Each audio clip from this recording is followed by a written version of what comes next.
Hello everyone, welcome to LNG learn and grow. कैसे हैं आप सभी बच्चा लोग? इस पर्टिकुलर वीडियो लेक्चर में हम बात करने वाले हैं कार्बन के अकरेंस के बारे में कि कार्बन कहाँ पाया जाता है, किस तरीके से पाया जाता है, कितने अलग अलग फॉर्म्स में पाया जाता है। तो इस वीडियो लेक्चर को कंप्लीट देखना, काफी कुछ आपको सीखने को मिलने वाला है। ओके, आगे बात करें तो carbon occurs in nature in free state as element as well as in the combined state in the form of compounds with other elements. Okay, तो कार्बन एक्चुअली दो स्टेट में पाया जाता है, दो तरीके से एक्चुअली पाया जाता है प्रकृति में, नेचर में। पहला स्टेट होता है free state and the other state is combined state. Free state में एलिमेंट्स के फॉर्म में एंड कंबाइंड स्टेट में कंपाउंड्स के फॉर्म में कार्बन पाया जाता है। ओके, फ्री स्टेट की बात करें दोस्तों तो कार्बन मेनली दो फॉर्म्स में पाया जाता है and that is diamond and graphite. Whereas एक तीसरा भी फॉर्म होता है कार्बन का फ्री स्टेट में and that is Buckminster fullerene. नाम थोड़ा सा कठिन है तो आपको इसको याद करना पड़ेगा, ये थोड़ा सा लंबा थोड़ा सा कठिन एक नाम है, आप इसको याद कर लेना and that is Buckminster fullerene.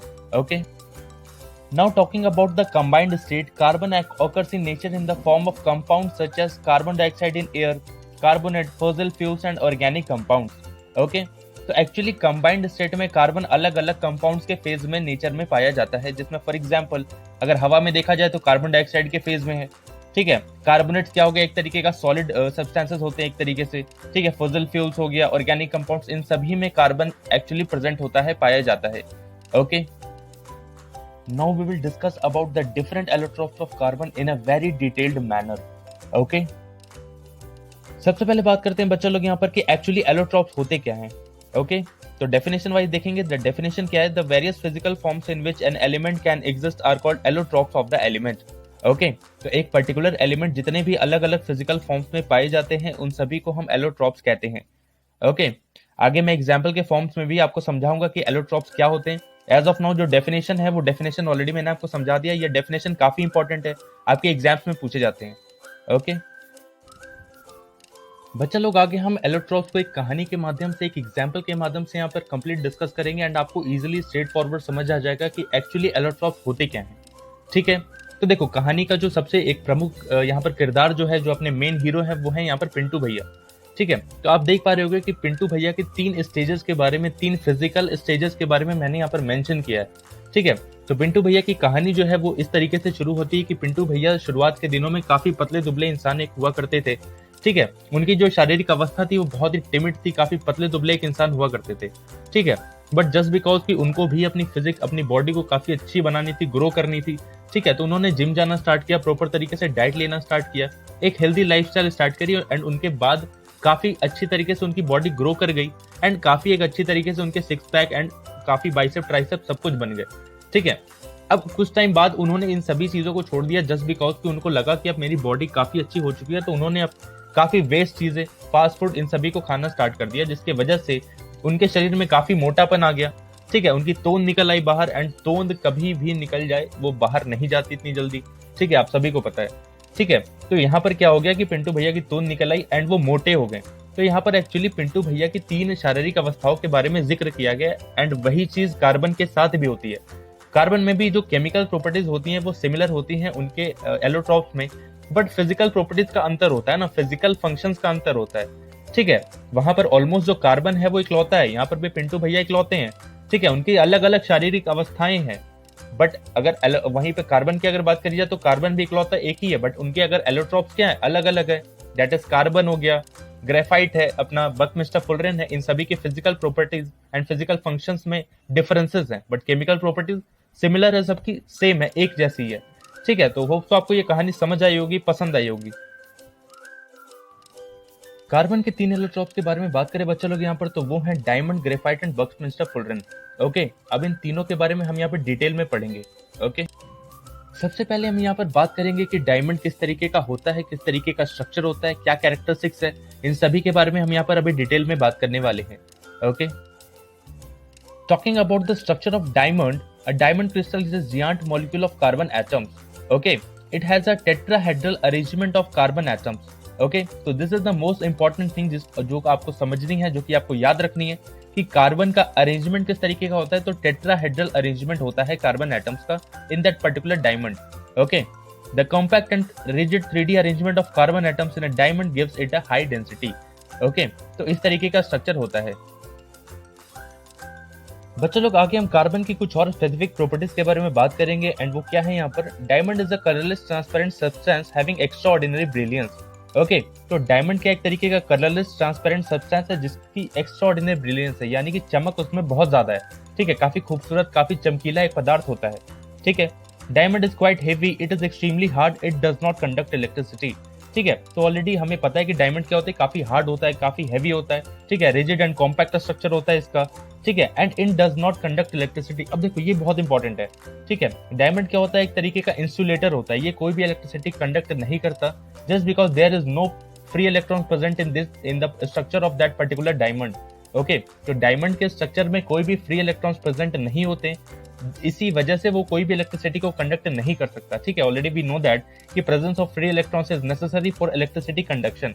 Okay, तो आपको ये समझ में आ गई होगी सारी स्पेसिफिक प्रॉपर्टीज।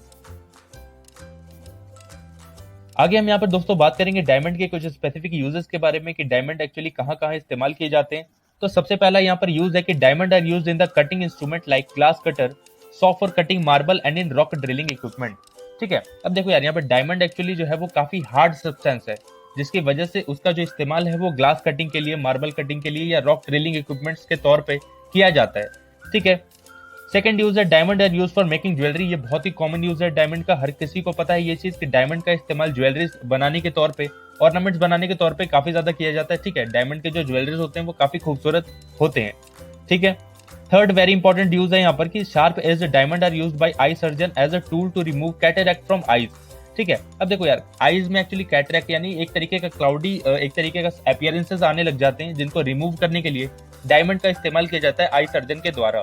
ठीक है, तो ये कुछ स्पेसिफिक यूजेस हैं डायमंड के जिनको आपको याद रखना है। ओके, नेक्स्ट हम यहाँ पर बात करने वाले हैं दोस्तों ग्रेफाइट के बारे में। तो सबसे पहले आप स्ट्रक्चर देख सकते हो, कुछ इस प्रकार का ग्रेफाइट का स्ट्रक्चर होता है। ठीक है, इसमें ऑलमोस्ट मैं आगे आपको डिटेल बताने वाला हूँ, प्रॉपर्टीज के बारे में, कंप्लीट यूजर्स के बारे में, सब कुछ हम आगे एक्सप्लेन करने वाले हैं। सबसे पहले हम यहाँ पर बात करेंगे ग्रेफाइट के स्ट्रक्चर के बारे में कि स्ट्रक्चर किस प्रकार का होता है। तो graphite crystal consist of layer of carbon atoms और sheet of carbon atoms. Okay, each carbon atom in a graphite layer is joined to 3 other carbon atoms by a strong covalent bond to form hexagonal rings। ठीक है, तो आपको graphite वाले में याद रखना है हेक्सागोनल रिंग्स का स्ट्रक्चर होता है। ठीक है, the various layers of carbon atom in graphite are held together by weak van der Waals forces। ठीक है, तो ग्रेफाइट के स्ट्रक्चर के बारे में थोड़ी बहुत जो डिटेल थी वो मैंने आपको ऑलरेडी यहाँ पर बता दी है।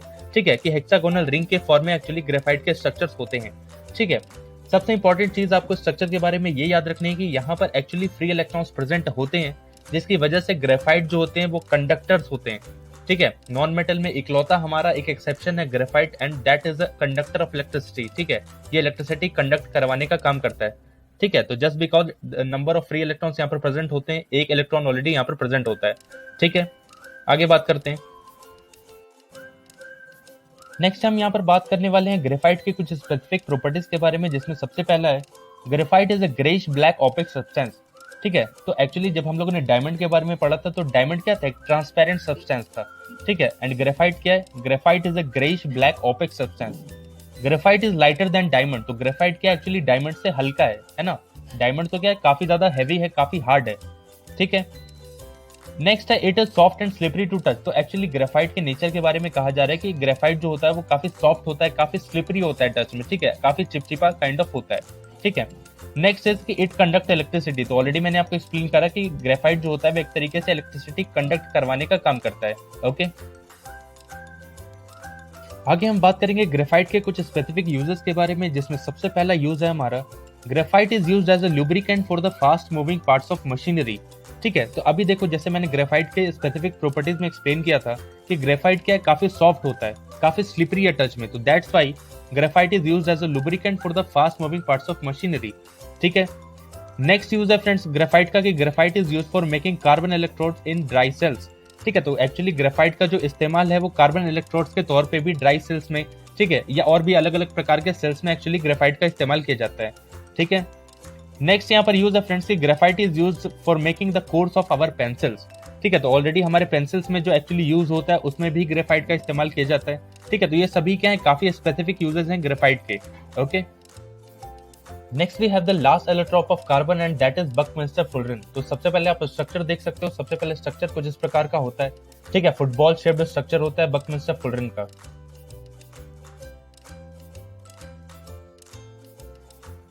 सबसे पहले दोस्तों हम यहाँ पर बात करेंगे बकमिंस्टर फुलरेन के स्ट्रक्चर के बारे में। तो Buckminster fullerene is an allotrope of carbon containing cluster of 60 carbon atoms join together to form spherical molecules. ठीक है, तो एक्चुअली बकमिंस्टर फुलरेन एक फुटबॉल शेप्ड स्फेरिकल मॉलिक्यूल है जिसमें 60 कार्बन एटम्स एक्चुअली क्या होते हैं, कनेक्टेड होते हैं, ज्वाइंड होते हैं। ठीक है, इन्हीं 60 कार्बन एटम्स की एक्चुअली बात करी जाए तो इनकी interlocking hexagonal and pentagonal rings के फॉर्म में होती है, जिनमें 20 हेक्सागोन्स होते हैं एंड 12 पेंटागोन्स के रिंग्स होते हैं। ठीक है, तो ये कुछ स्पेसिफिक इंफॉर्मेशन है जो कि आपको बकमिंस्टर फुलरेन के बारे में समझनी है, याद रखनी है। ओके, आगे हम यहाँ पर बात करेंगे दोस्तों बकमिंस्टर फुलरेन के कुछ स्पेसिफिक प्रॉपर्टीज के बारे में, एंड वो है कि Buckminster fullerene is a dark solid at room temperature. ठीक है, तो अगर रूम टेम्परेचर की बात करी जाए तो बकमिंस्टर फुलरेन एक्चुअली डार्क सॉलिड के फॉर्म में प्रेजेंट होता है या पाया जाता है।